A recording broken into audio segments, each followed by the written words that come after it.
Penguin Random House Audio presents The Bear and the Nightingale by Katherine Arden. Read for you by Kathleen Gati.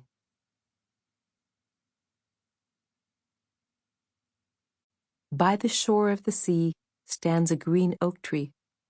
Upon the tree is a golden chain, and day and night a learned cat walks around and around on the chain. When he goes to the right, he sings a song. When he goes to the left, he tells a tale. A.S. Pushkin. Part 1. Chapter 1. Frost. It was late winter in northern Rus, the air sullen with wet that was neither rain nor snow. The brilliant February landscape had given way to the dreary grey of March, and the household of Pyotr Vladimirovich were all sniffling from the damp and thin from 6 weeks' fasting on black bread and fermented cabbage. But no one was thinking of chilblains or runny noses, or even, wistfully, of porridge and roast meats, for Dunya was to tell a story. That evening, the old lady sat in the best place for talking, in the kitchen, on the wooden bench beside the oven. This oven was a massive affair built of fired clay, taller than a man and large enough that all 4 of Pyotr Vladimirovich's children could have fit easily inside. The flat top served as a sleeping platform. Its innards cooked their food, heated their kitchen, and made steam baths for the sick. "What tale will you have tonight?" Dunya inquired, enjoying the fire at her back. Pyotr's children sat before her, perched on stools. They all loved stories. Even the second son, Sasha, who was a self-consciously devout child and would have insisted, had anyone asked him, that he preferred to pass the evening in prayer. But the church was cold, the sleet outside unrelenting. Sasha had thrust his head out of doors, gotten a face full of wet, and retired, vanquished, to a stool a little apart from the others, where he sat affecting an expression of pious indifference. The others set up a clamor on hearing Dunya's question. "Finis the falcon! Ivan and the grey wolf! Firebird! Firebird!" Little Alyosha stood on his stool and waved his arms, the better to be heard over his bigger siblings, and Pyotr's boarhound raised its big, scarred head at the commotion. But before Dunya could answer, the outer door clattered open, and there came a roar from the storm without.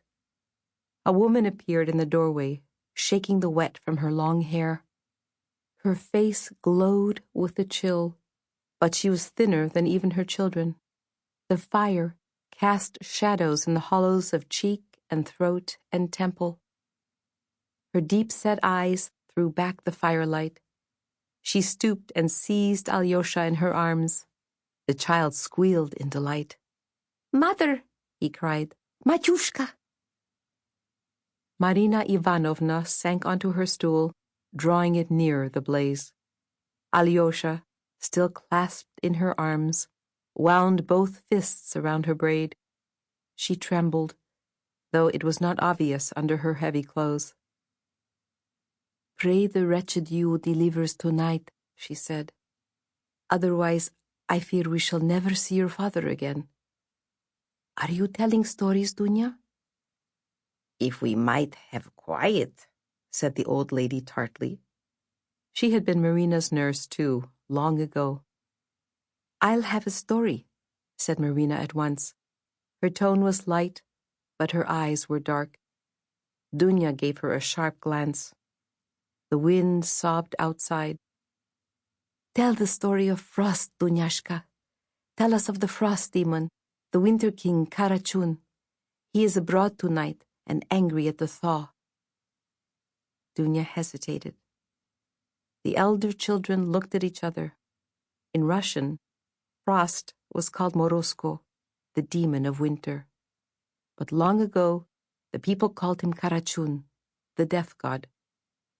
Under that name, he was king of black midwinter who came for bad children and froze them in the night. It was an ill-omened word, and unlucky to speak it while he still held the land in his grip. Marina was holding her son very tightly.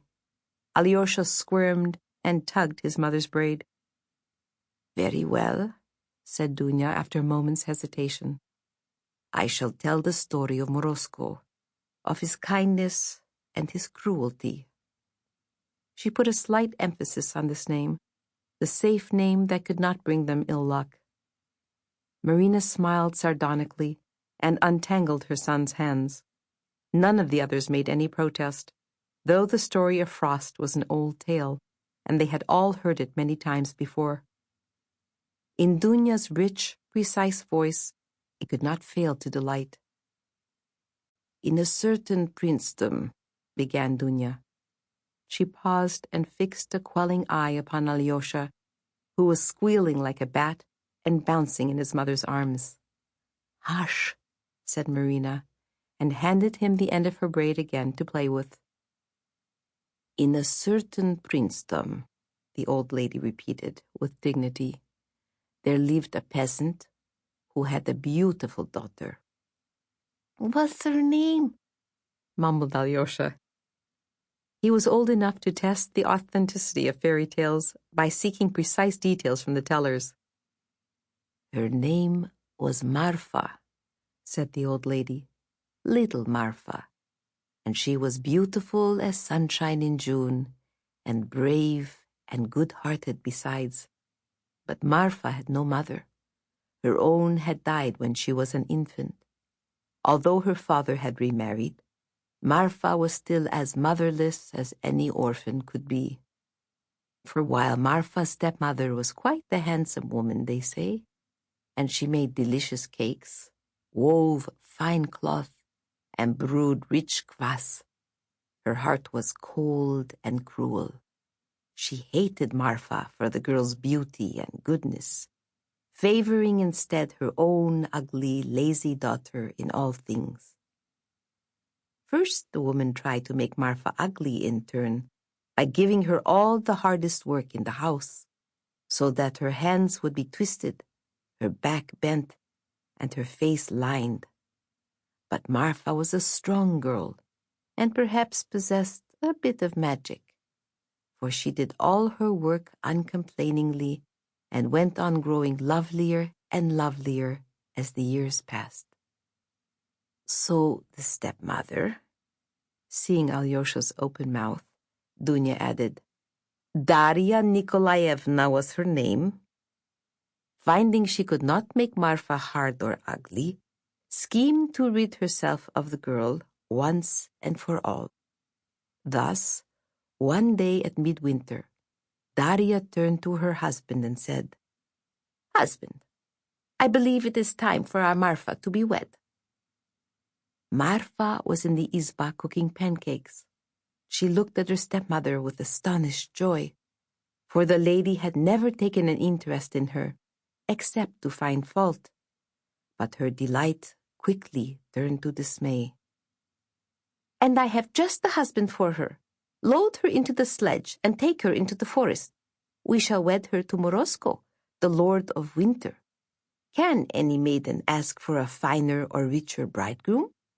Why, he is master of the white snow, the black furs, and the silver frost." The husband, his name was Boris Borisovich, stared in horror at his wife. Boris loved his daughter, after all, and the cold embrace of the winter god is not for mortal maidens. But perhaps Daria had a bit of magic of her own, for her husband could refuse her nothing. Weeping, he loaded his daughter into the sledge, drove her deep into the forest, and left her at the foot of a fir tree. Long the girl sat alone, and she shivered and shook and grew colder and colder. At length, she heard a great clattering and snapping. She looked up to behold Frost himself coming toward her, leaping among the trees and snapping his fingers. "But what Sample complete. Ready to continue?